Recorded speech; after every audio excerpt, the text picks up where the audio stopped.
At gaya ng inaasahan, tumaas ang presyo ng mga gulay sa ilang palengke dahil sa pananalasa ng Bagyong Juan. Bagay ang presyo ng ilang isda galing sa mga apektadong lugar, nagmahal din. Saksi si Rauna Crisostomo.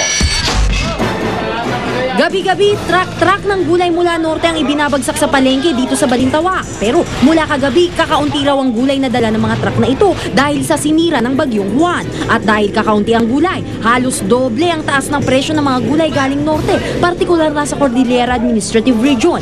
Ang repolyo na karaniwang 100 pesos na ang presyo ng bawat bundle, naging 250 pesos na. Ang carrots, dumoble ang presyo. Mas matindi ang taas presyo sa sayote, triple. Ang dating 90 pesos, ngayon 300 na.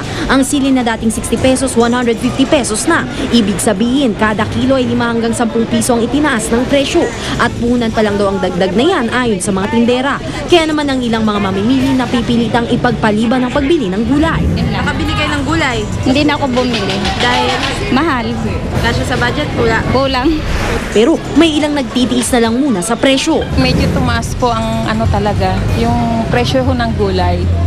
Bibili pa ho ba kayo ng gulay? Opo, kasi hindi naman pagkakarni lagi ang ulam, di ba? Mas mano ang gulay talaga. Pero di lang naman daw mga mamimili ang nahihirapan. Nahirapan din kami kaya sa punan at nahirapan din kami magbenta. Kasi masyadong mataas. Lagi kayang lugi.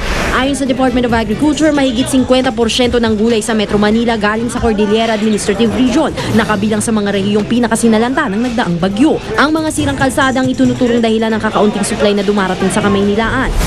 Pero hindi lang gulay ang sumipa ang presyo sa ngayon, kundi pati na presyo ng isda. Ang bangus na galing Pangasinan na isa rin sa mga sinalanta ni Juan, 5 piso ang itinaas kada kilo. Pero ang mga isda mula sa Maynila, walang paggalaw ng presyo. Ako si Rauna Crisostomo, ang inyong saksi. Maraming bayan pa rin sa Northern Luzon ang walang kuryente, bunsod ng paghagupit ng Bagyong Juan. At dahil sa lawak ng pinsala, posible raw magpatupad ng dagdag singil sa kuryente. Saksi si Bernadette Reyes. Walang patawad ang Super Bagyong Juan sa pagtawid nito sa norte. Ang mga poste ng kuryente pinayuko ng matitinding hangin. Kaya naman paglubog ng araw, nangangapa sa dilim ang mga lalawigang binayo ng Super Bagyo. Ayon sa Department of Energy at National Grid Corporation of the Philippines o NGCP, 12 tower ng kuryente sa Gamu to Gagaraw Line ang winasak ni Juan. Ito raw ang dahilan kung bakit nakararanas ng brownout hanggang ngayon ang maraming bayan. Katunayan ng buong Cagayan ay wala pa rin kuryente. Wala naman transmission na nasira sa Cagayan eh. Ang nasira po is Northern Isabela.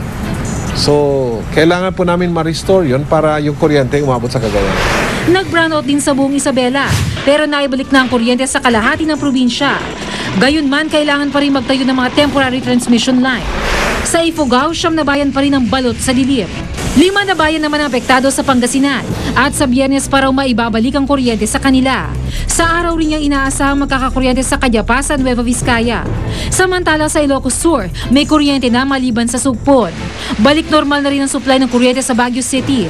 Pero sa kabuuan ng Benguet, maraming bayan pa rin ang nasa dilim. Wala rin kuryente sa ilang lugar sa mga lalawigan ng Kalinga, Apayao at Mountain Province.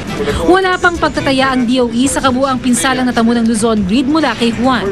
Gayunman, tinatayang aabuti ng 1 taon bago tuluyang maitayo ang mga main transmission lines na winasak ng bagyo.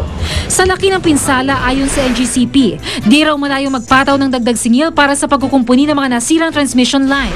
Pero kung talagang matutuloy ito at magkano ang dagdag singil kung sakasakali, dadaan pa rin naman daw sa proseso. It will have to be between the electric company and ERC and whether they have a contingency fund. Ako si Bernadette Reyes, ang inyong saksi. At sama-sama natin saksihan pagkamatay ng isang OFW sa loob ng CR. Lagi sa aeroplano, inimbestigahan na kung may foul play. Alamin ang paglilibing na hindi gumagamit ng kabaong at hindi iniembalsamo. At triplets, sinilang sa PNP General Hospital. Balitang hati na nag-iisang liga ng katotohanan sa sama-sama nating pagiging saksi.